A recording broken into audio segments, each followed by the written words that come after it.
Hello అండి, welcome back to my channel and one more mini blog. వంకాయ ఉల్లికారం ఎప్పుడైనా try చేసిండ్రా? లేకపోతే ఇప్పుడు ఈ వీడియో చూసి ట్రై చేసేయండి.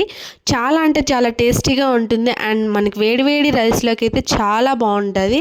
అండ్ మీలో ఎంతమందికి వంకాయ కర్రీ అంటే ఇష్టం అనేది కమెంట్ చేసేయండి. తర్వాత హాఫ్ కిలో వంకాయ తీసుకొని బాగా వాష్ చేసుకొని వీడియోలో చూపించిన విధంగా వంకాయని 4 ముక్కలుగా కట్ చేసుకోవాలి.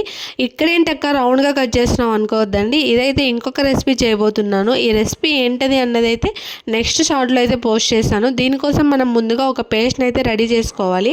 మిక్సీ జార్ తీసుకొని సన్నగా కట్ చేసి పెట్టుకున్న ఆనియన్స్ అండ్ వెల్లుల్లి, ఉప్పు, కారం, జీలకర్ర వేసుకొని ఇక్కడ నేను చూపించిన విధంగా మిక్సీకి అయితే పట్టుకోవాలండి. కచ్చాపచ్చగా పట్టుకోవాలి.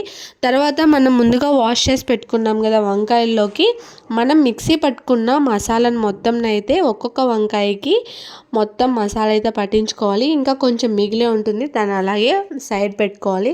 తర్వాత స్టవ్ ఆన్ చేసేసి ప్యాన్ పెట్టేసి 2 స్పూన్స్ ఆయిల్ వేసుకొని పోపు అయితే పెట్టుకోవాలి. ఆవాలు, జీలకర్ర, కరివేపాకు, ఎండుమిర్చి వేసి పోపు పెట్టేసిన తర్వాత ఒక 2 మినిట్స్ పాటు బాగా ఫ్రై అయిన తర్వాత మనం ముందుగా మసాలా వేసి వంకాయని అయితే పక్కన పెట్టుకున్నాం కదా, ఆ వంకాయని కూడా ఇందులోకి వేసేయాలి ఇలా నేను చూపించిన విధంగా.